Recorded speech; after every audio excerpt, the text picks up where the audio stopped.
hakikine istighfar. Iya ya njaluk istighfar. Hakikine iku kesadaran. Nek aku iki akeh dosane. Nek aku iki duduk suci. Nek aku iki apa sih bahasa jembret. Lah nek gak ngakoni awake iki elek, maca istighfari apa?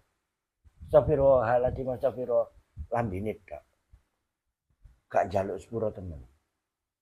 Ya rumangsa awake elek iki. Lah istighfar iku saiki dosa istighfar tandane di sepuro. Wong istighfar iku mari dosa, istighfar ya dadi apik ya. Lah nek mari dosa istighfar nglakoni neh. Istighfar maneh nglakoni neh. Sik pean ana wong ngono.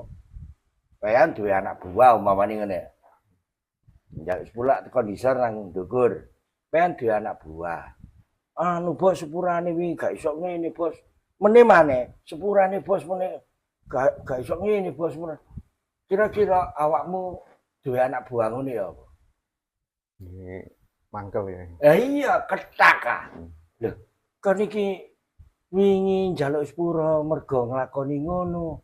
Sepurane kok aku anu khilaf man. Meneh maneh. Kon iki khilaf tadi gawe-gawe.